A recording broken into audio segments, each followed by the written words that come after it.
This UCSD TV program is presented by University of California Television. Like what you learn? Visit our website or follow us on Facebook and Twitter to keep up with the latest programs.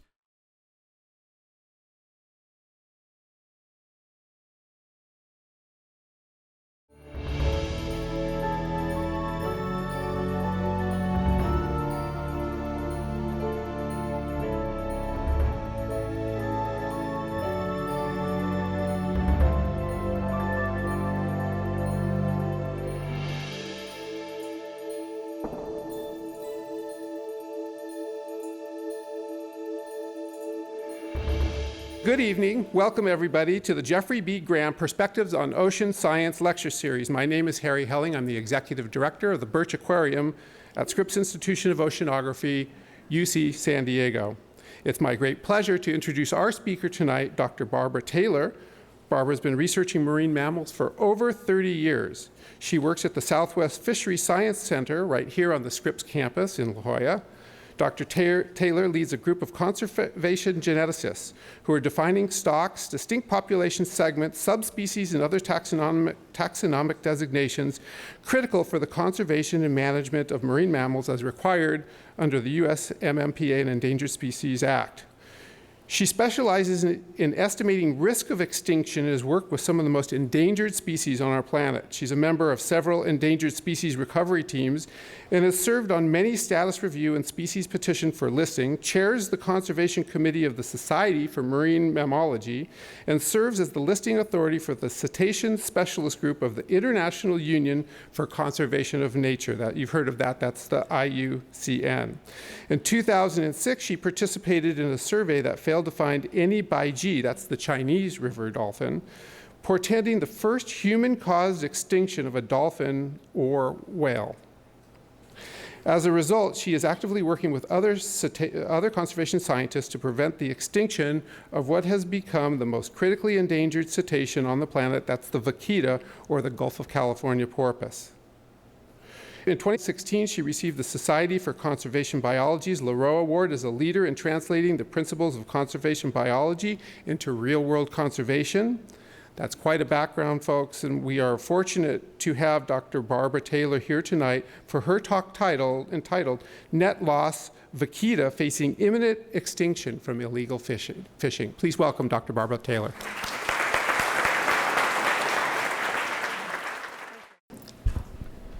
Thank you so much for coming this evening, and I hope I can give you an adequate appreciation of this little animal that if we don't do some very quick action, we're going to lose it. So I'm going to talk tonight about what is a vaquita, why are we losing it, why should we care, and finally, I'm going to conclude with what can we do. I'm going to start talking about that animal that Harry mentioned in the introduction, the baiji, or the Chinese river dolphin. It's a nearly blind dolphin, and this particular individual, Chi-Chi, was turned in by fishermen after being wrapped up in those rolling hooks. And we know actually very little about this animal, except that it was declining very rapidly. So we knew that even in 1998, there were less than 50 individuals, and there was a laundry list of reasons why this animal's population or species was collapsing. And amongst those are the increase in shipping, where you might have both collisions and noise pollution, water pollution, but by far the biggest threat is incidental mortality in fishing gear in these little mom and pop operations like you see here. So in 2006, I was one of the leaders of this expedition to go out, find the last of the baiji, to take them into these semi-natural reserves and try to save the species. And we went out, and these are the conditions that we were surveying in. It was very unique. That's our survey vessel. Everything that you see that says made in China comes down that river. So it's a spectacularly degraded habitat in every sense of the word. And yet the biggest threat to this river dolphin is artisanal fishing, which we saw all the way up and down the river. We surveyed the entire historical distribution of the Chinese river dolphin. We had 2 boats. We were out for 39 days, did over 3,000 miles, covered the range over 4 times, and in that entire time, we didn't see even a single baiji, and we had to face the fact that an animal that had been on this planet for 35 million years was now gone because of not controlling the fishing that we knew were killing this animal.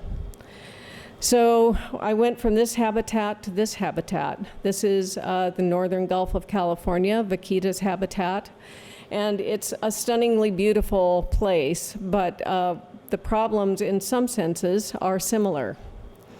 So vaquitas were discovered just a little bit over 50 years ago when a couple of scientists walking the beaches close to San Felipe found a skull and said, hey, this is a porpoise. What's a porpoise doing here?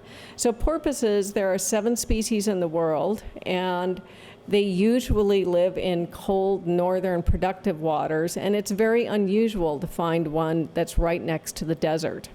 So you can see here, this little tiny oval here is where you find vaquita, and they are right in the muddy waters that overlay the Colorado River Delta.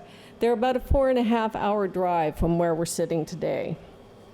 It's one of the smallest natural habitats for any dolphin or porpoise anywhere in the world, and it makes it especially difficult when you have the highly productive waters that are very close to where humans also want to be fishing.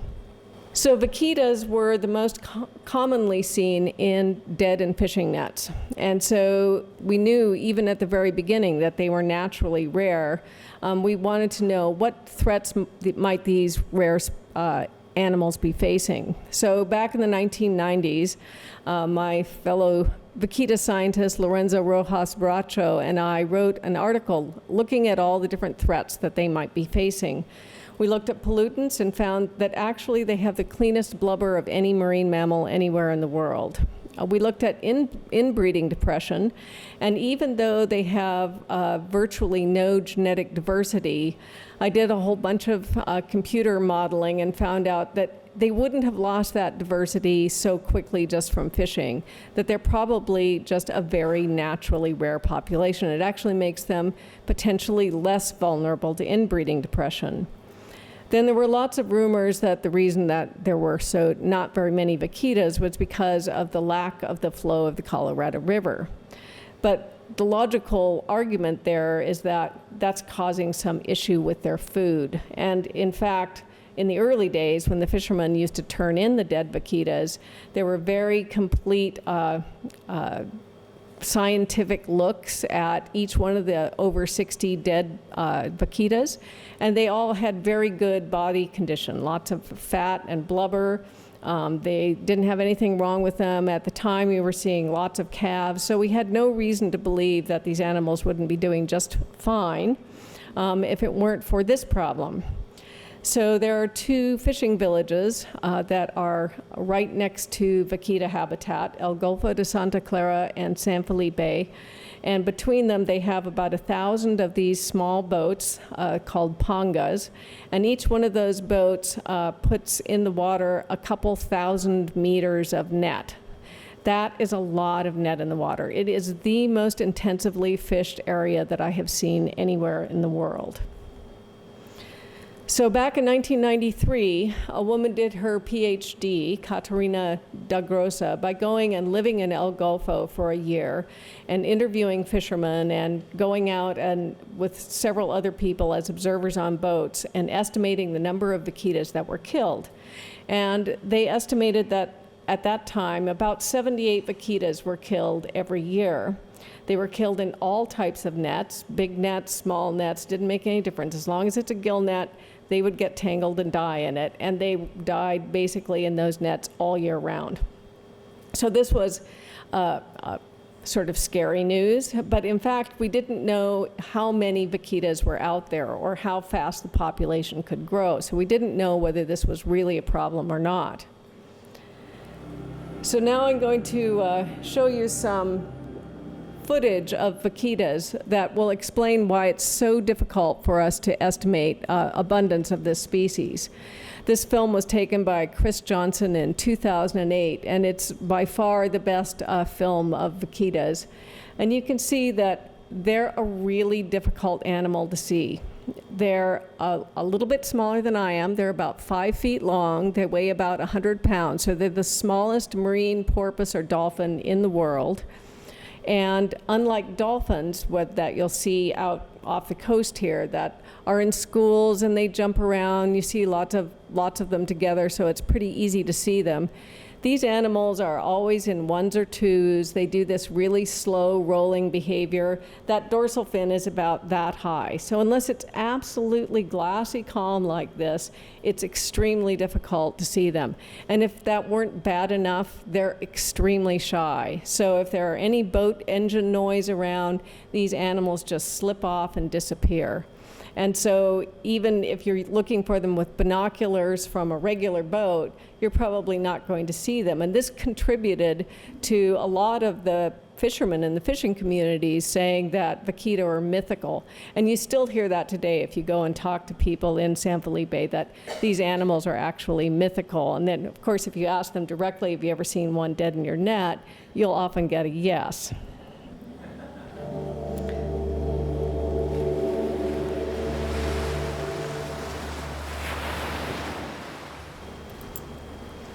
So we went out to try to survey these animals, and we used our NOAA ship at the time, the David Starr Jordan, to do the deep waters, these lines in yellow.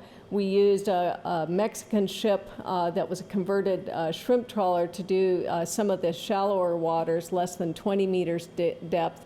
And then we used this converted panga to go way up into the Colorado River Delta. And these two could only use handheld binoculars.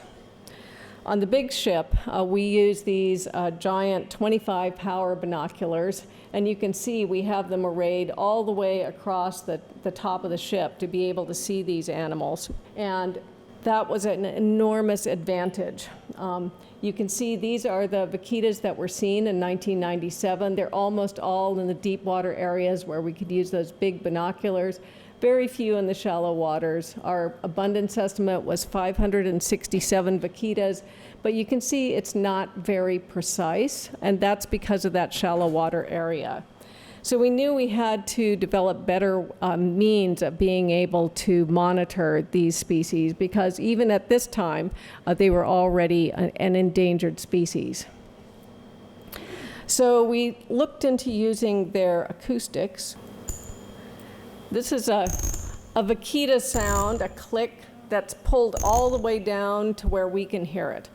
They live in these really muddy waters. They echolocate to find fish, and they have a metabolism that's like a hummingbird. So they basically are looking for fish all the time, and so we can hear those clicks. Those clicks are really 10 times higher than the echolocation clicks of bats. So they're very, very high frequency.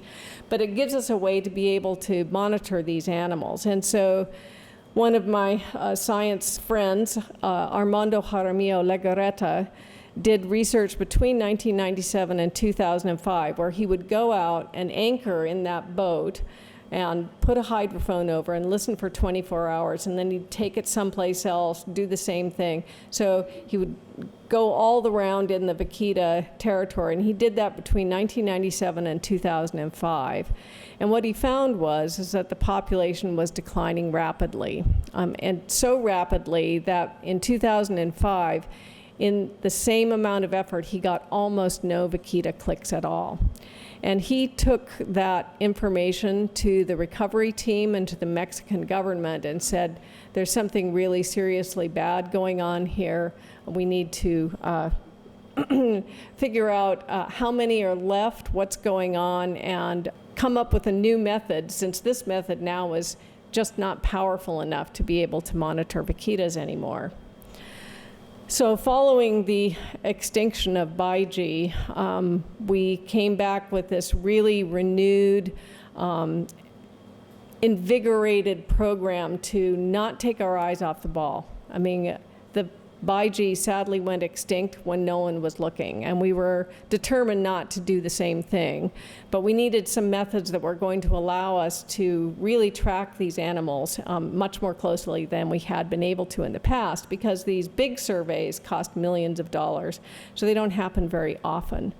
So in 2008, we repeated the survey and also brought in an international team and tested out some new acoustic devices to come up with a way that we could monitor these animals more closely. So we used the same ship that we had before. In the shallow water area, we used that nice little sailboat. It was towing an acoustic array. And then at the same time, we were testing out this new acoustic equipment. And what we found is that there were only about 250 vaquitas left. So we'd already lost over half of the remaining vaquitas in the world in that short period between 1997 and 2008. We got the data that we needed to be able to set up an acoustic monitoring program, and the government of Mexico at that time stepped up and put in a vaquita refuge, which is this funny looking thing right out here. In that area, there's no fishing allowed, and the fishermen were compensated not to fish there. So the little village of San Felipe is here, El Golfo's up here, and then you have this protected area, and each one of those circles is one of these things, which is called a sea pod. It's about that long. It's basically able to detect what a vaquita click, when a vaquita click is made, and record that, and you can leave it out for 3 months at a time, which allows us to get about 3,000 days of data a year. So a much more precise way to be able to track this rare species. The other thing that we found was that even though we were putting those sea pods out there in the summertime when the fishing is lowest and inside the vaquita refuge where there shouldn't be any fishing, we still lost a lot of instruments. And that made doing the analysis particularly complicated because you had sort of holes in your grid. So what we did was we decided that we would, rather than the typical scientific method of having a couple of chief scientists that do all of the analysis, we decided that we would bring in a team of analysts from all over the world and have the data independently analyzed by a team of scientists. And that has been a really crucial conservation decision, because then there's no political wrangling about the results of the survey. If you have 3 different scientists doing it independently and they all come up with the same answer, then it allows management to move forward without any conflict. And we've followed that same pattern when I'll be talking about the abundance survey that we did just this last fall. But we used this basically almost the same team of scientists. And I might add that these paintings, you might see them in the back of the room. I did them because of Vaquita's bad PR problem. Because they live in muddy waters, we don't have any pictures of what a beautiful animal they are. And there you can see nicely what a nice paint job they have. They've got the the eyeshadow and the goth lipstick thing going, and they're really just a lovely little animal, but nobody gets to see them, and so it's been a real difficult thing to get people to be interested in this animal. So I hope you enjoy the paintings. So this is what we found with the acoustic monitoring. Now, the way that we set up the design to do the monitoring was the government of Mexico, because they put this no fishing refuge out there, they expected to see the population recover. The scientists knew it wasn't enough, but we didn't expect to see what we actually observed. So if you look in 2011 and 2012, these bright yellow dots are where you had the highest number of vaquita clicks.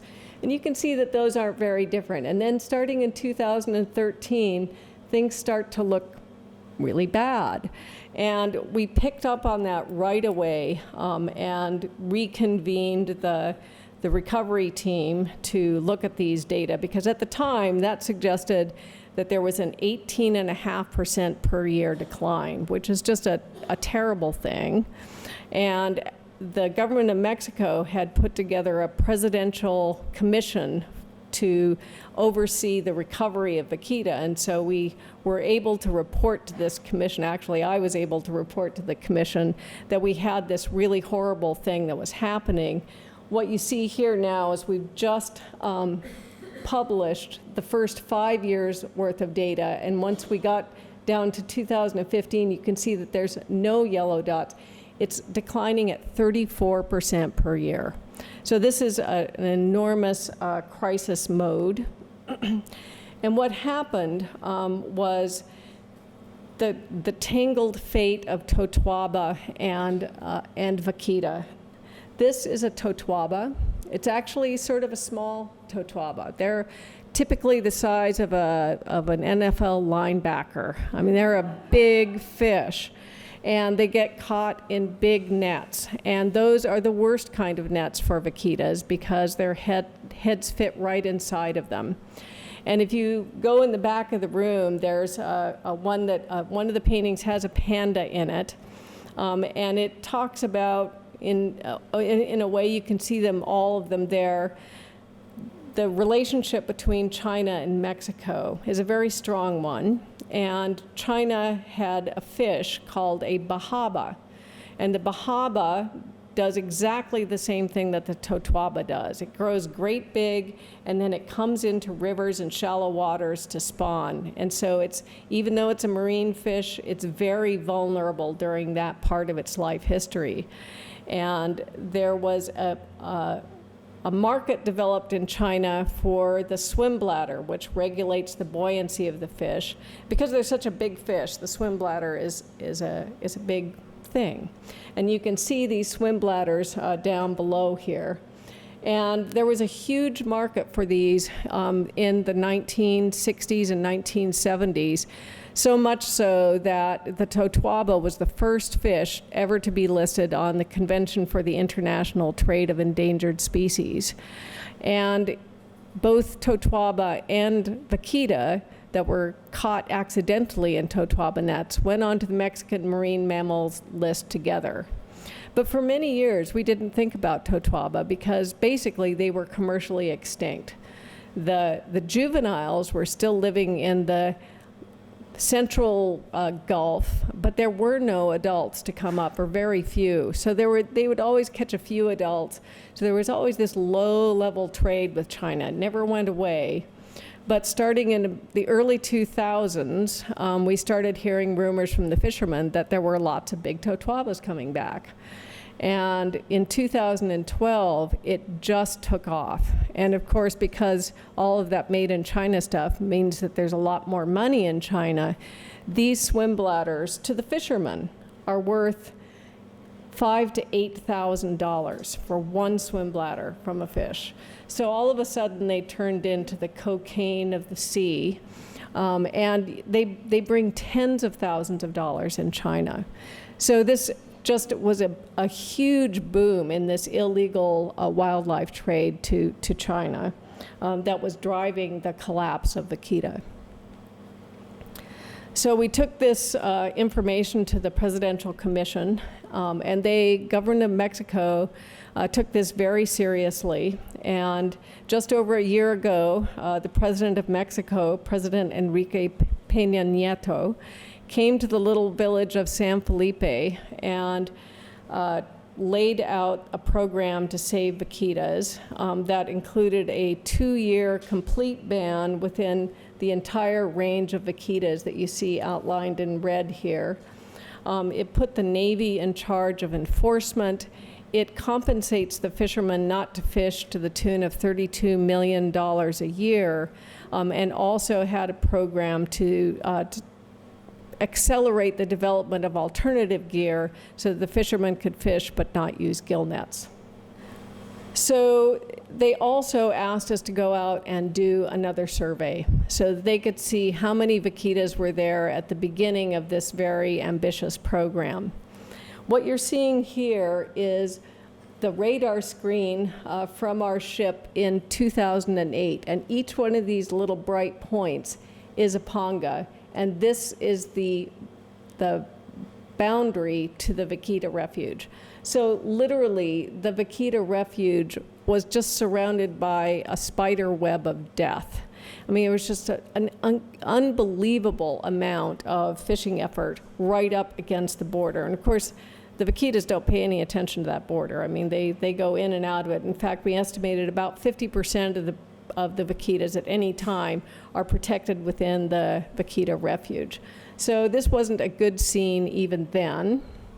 This is what we saw last October and November. So we went out and did another survey that I'll be telling you about, but this is just amazing, impressive work. This, again, is the radar screen. There's the outline of the Vaquita Refuge. These little points are actually commercial shrimp trawlers, and this is what we saw day after day after day of no gill nets in the water. I mean, it was just an amazing thing to see, and we were all very optimistic that this program was working very well. And this, we were out from the end of September until the first week of December.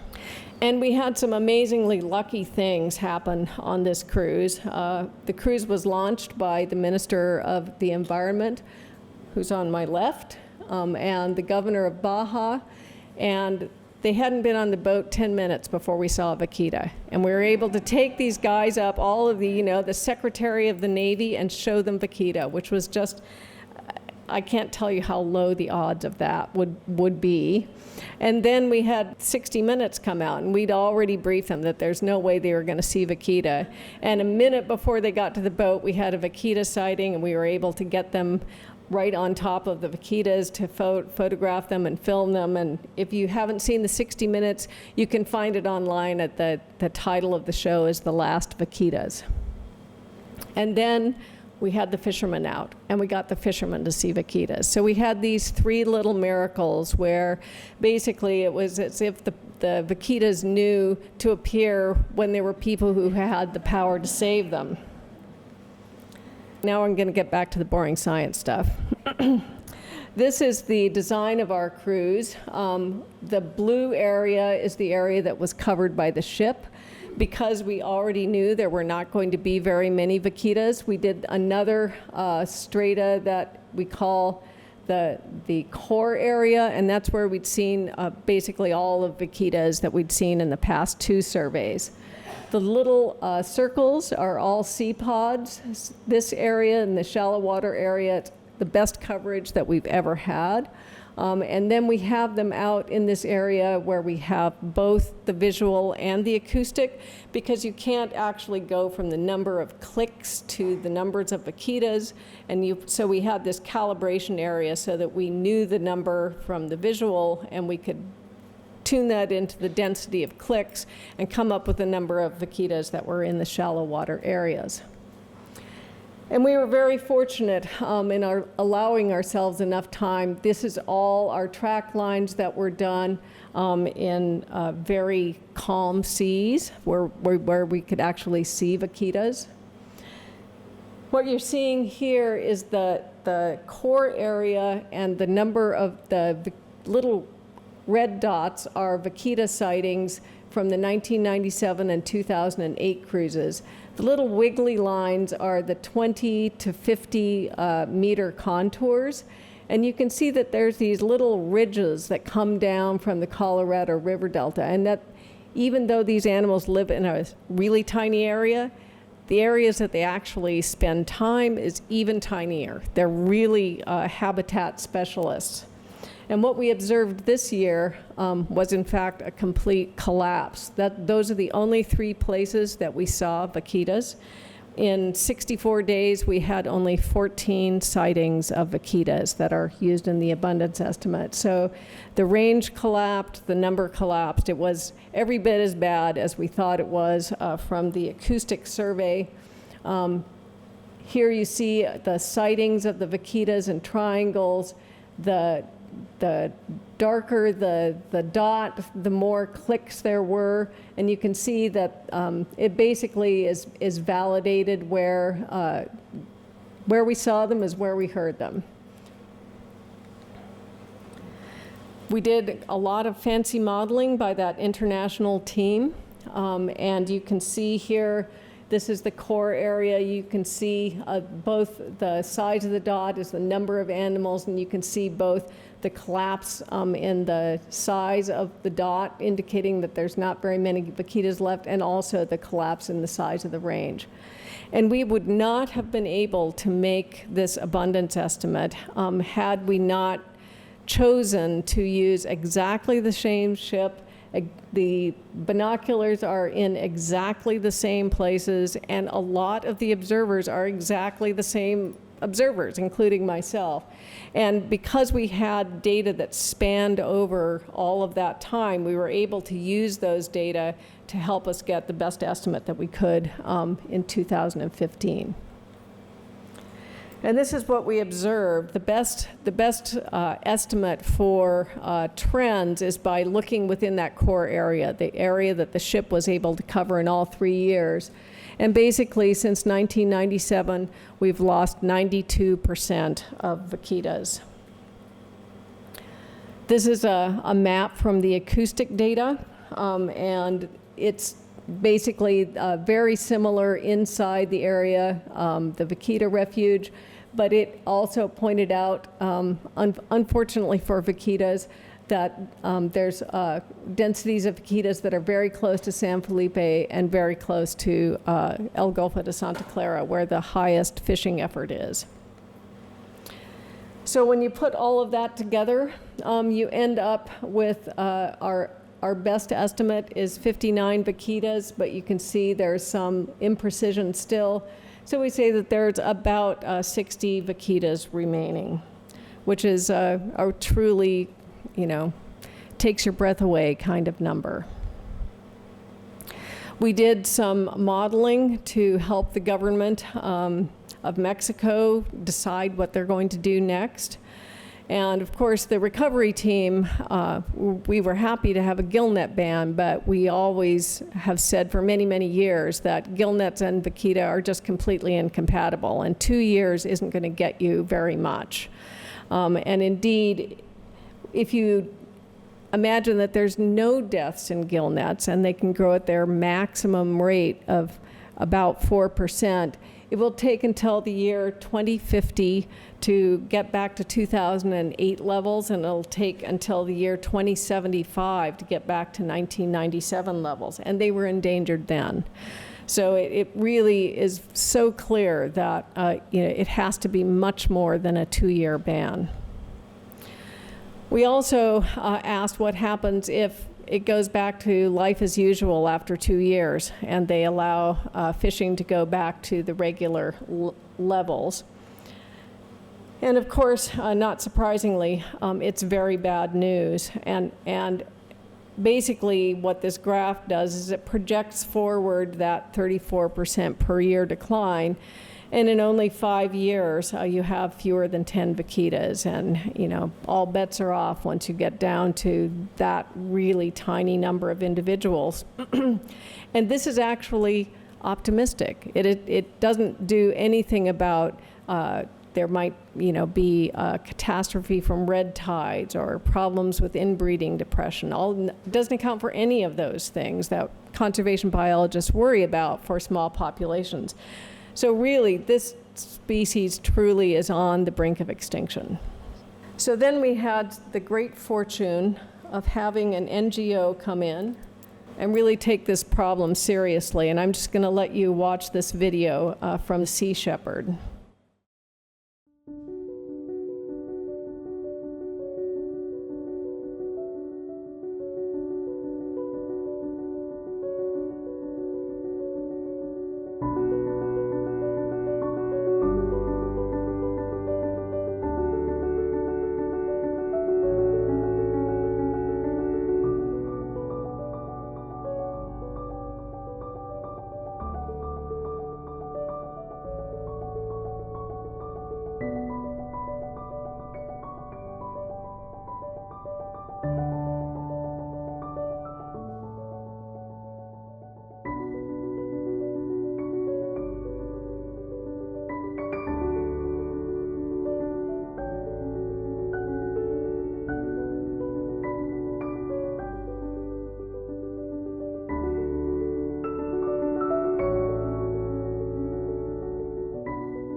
So that is just such an amazingly unusual bond. I mean, who would think that Sea Shepherd and the Mexican Navy would be working like this? I mean, it was really an amazing thing to see, and I think really critical to trying to make this work, because obviously what you saw was that once the Totuaba season started and the cocaine of the sea was out there, all bets were off. I mean, even though the fishermen were being paid not to earn what they would make normally as a fisherman, it doesn't come anywhere close to what they can make by doing illegal wildlife trade. And so it's still a really huge issue that needs to be dealt with. So I'm going to finish up tonight by talking about why is saving vaquitas so hard and what can we do about it. So a couple of years ago, I was asked to give the opening plenary talk at the Society for Marine Mammalogy conference in New Zealand, which was focused on conservation.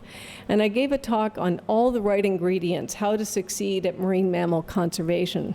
I thought it would be amusing to see some examples that actually worked and then compare that with what's not working for vaquitas.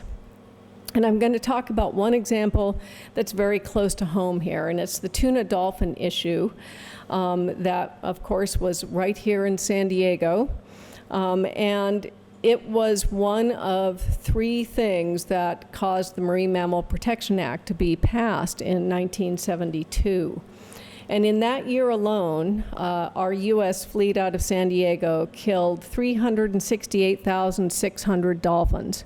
In the Eastern Tropical Pacific, which I think is just stunning. I mean, people have no idea how much worse the tuna dolphin controversy was than commercial whaling. It was a spectacular number of animals that were killed. So the law was passed, and of course, you know, it was considered to be a huge conservation victory. But then there's the implementing the law, and that was a difficult thing because the law asked the government to be able to set quotas that were allowable takes by the fishing industry. But we didn't even have any abundance estimates. So the U.S. government set a quota for somewhere between 50,000 and 110,000 dolphins a year was okay to kill, and were immediately taken to court by the NGOs. And Judge Ritchie made the following ruling. Before issuing any permit for the taking of a marine mammal, the Secretary must first have it proven to his satisfaction that any taking is consistent with the purposes and the policies of the Act. That is to say, that taking will not be to the disadvantage of the animals concerned. If he cannot make that finding, he cannot issue a permit. It is that simple. So that triggered basically the creation of the program that I am now a member of over at the Southwest Fisheries Science Center. All of the science that you saw behind that big ship out there with the big eyes, that was created to go out and get the abundance estimates so that we could set a quota.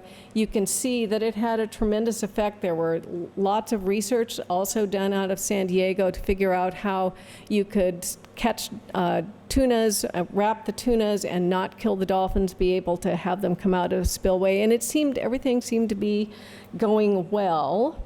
And then all of a sudden they found out that they could just change the flag on the ship and they didn't have to deal with all of the regulations. And so basically there were no ships that were U.S. ships anymore, and the problem started to reemerge.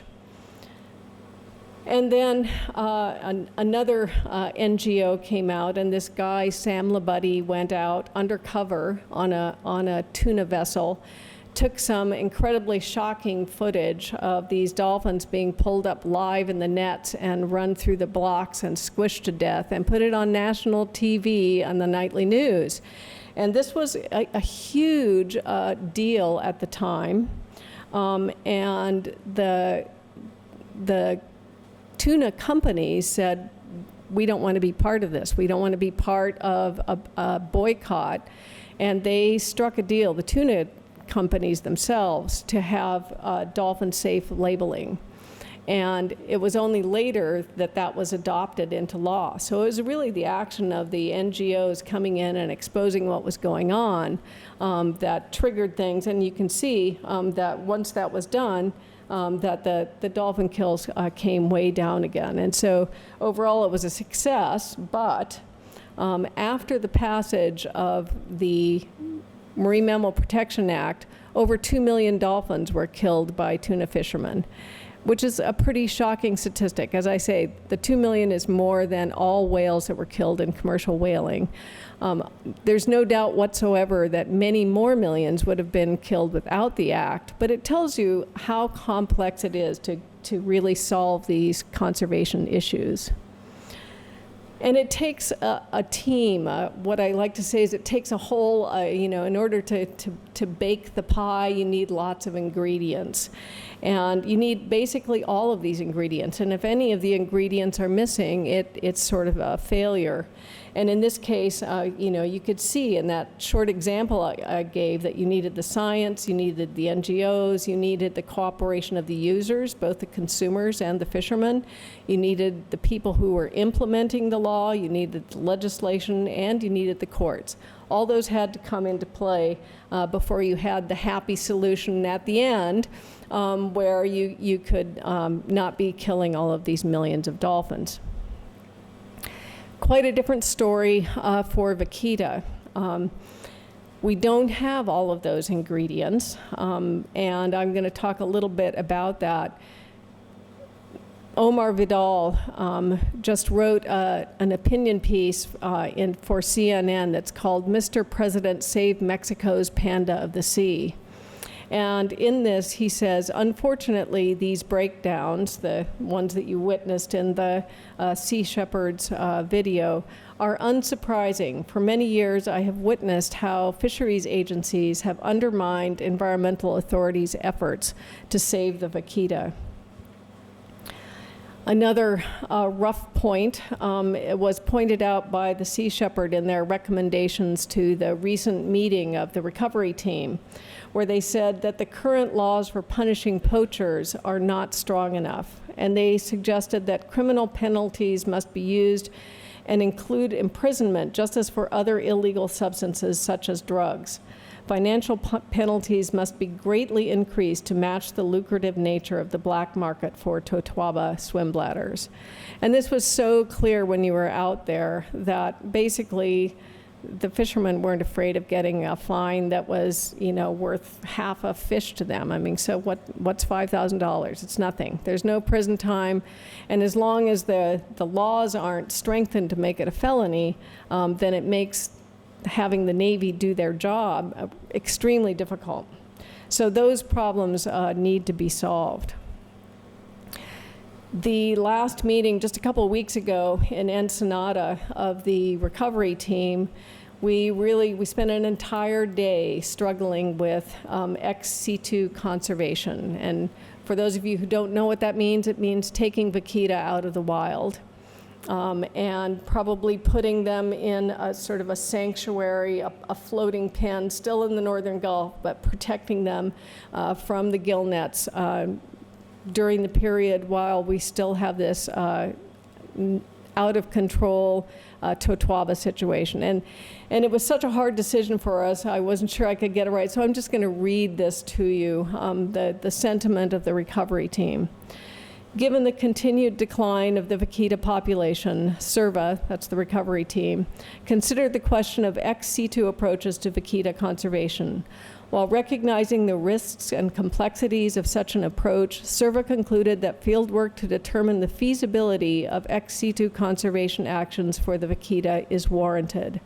However, SERVA stresses that such ex-situ work only makes sense if the gillnet ban is extended indefinitely and does not divert funding and efforts away from extension and enforcement of the gillnet ban, which remains the highest priority conservation action for the vaquita. Any ex-situ action will involve some risk to individual animals, and the vaquita may not prove to be suitable for ex-situ conservation actions. Fieldwork will proceed in a staged manner with review by SERVA at appropriate intervals and the option to cease work after each review. CERVA agreed unanimously that capture of all remaining vaquitas is not a viable conservation strategy for vaquitas, which must, first and foremost, be protected in their wild habitat. CERVA went on to reiterate its recommendation of a permanent ban of all gillnets, and we've been making the same recommendation for over 20 years. It should be illegal to purchase or possess gillnets on land or at sea, and noted that past, ongoing, and future investments by the government of Mexico to conserve the vaquita will only achieve their purposes if the upper Gulf is maintained as a gillnet-free zone. CERVA recommended that we need to continue the acoustic monitoring program so that we won't have another case with BIG where we take our eye off the ball and bad things happen, and recommended taking strong, swift actions to remove remaining gill nets.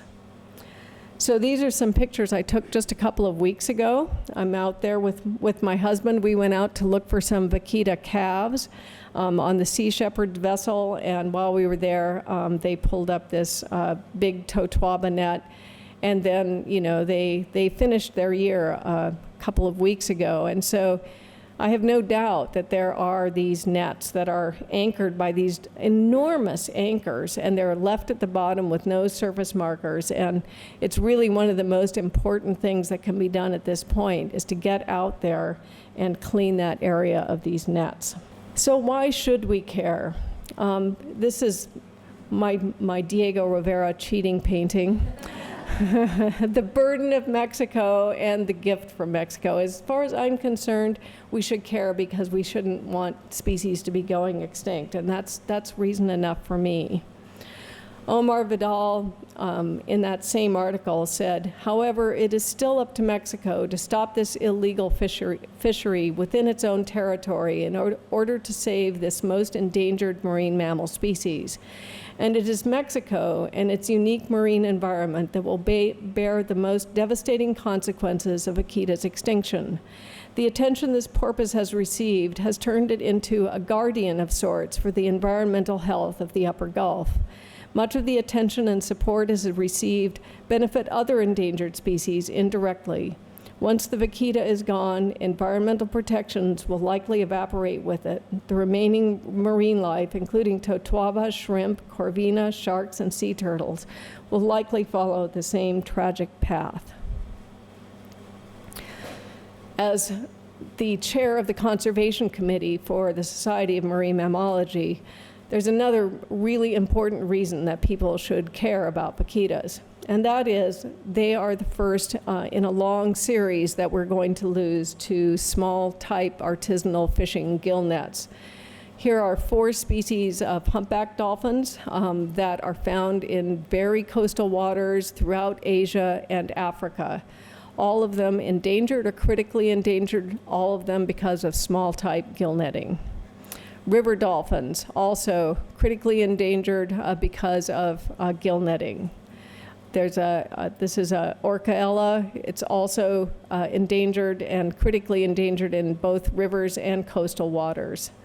This is Maui's dolphin, critically endangered in northern New Zealand, only cause gill nets. And finally, this is what remains in the Yangtze River, the finless porpoise, and they are going down almost as rapidly as vaquita, also due to artisanal fishing. So this is something that we should care about if we want people to enjoy cetaceans in our coastal waters. If we don't solve this problem with gill nets, we're going to lose a lot of species in the next 10 to 20 years. So what can we do? In the short term, for vaquitas, we're in the emergency room. I mean, I'm not delusional about how critical things are. And the most important thing we can do right now is to get those nets out and to press the government of Mexico to make it a permanent gill net ban. And without those two things, we're going to lose vaquitas very rapidly. In the long term, I think we need to find the cure. And the cure is coming up with ways to catch fish and shrimp that don't involve using gill nets. And in fact, we were on our way to the cure before the horrible totuaba thing happened. The government of Mexico had already put into regulation shifting from using gill nets for shrimp to using this small type trawl, and had done some really innovative research, both the Mexican Fisheries Department and WWF Mexico.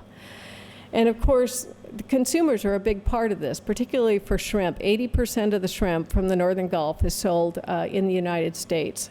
And so people are unwittingly consuming things that are driving species extinct. And it's hard to blame the consumer, because if you go to a restaurant and you say, I want something that's gill net free, there's no way to really do that. You have, especially shrimp, it's very difficult to be able to say where shrimp comes from. But the technology is there, and it can be done, and I think it's very important that consumers recognize that they are causing this global biodiversity crisis. It can be solved, and they can just start pushing for insisting on food that's imported into the United States is not driving species extinct. And so that we have a very important role as a consumer. And with that, I will open it up, and I hope we have a very lively discussion.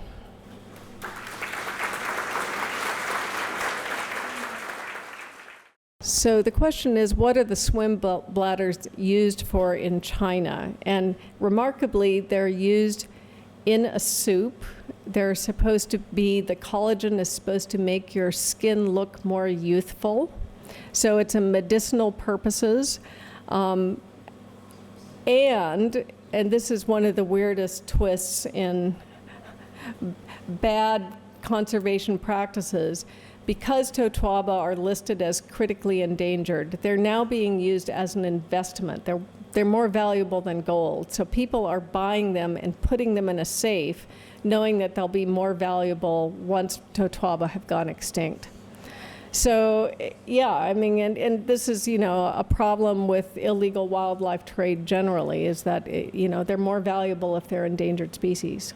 The question was, is it only the totuaba swim bladder that has these special properties? And I think I'm probably not the person to answer that question. I can tell you that there are lots of dried swim bladders that are on the Chinese market. It's one of the reasons that it's difficult to enforce this problem.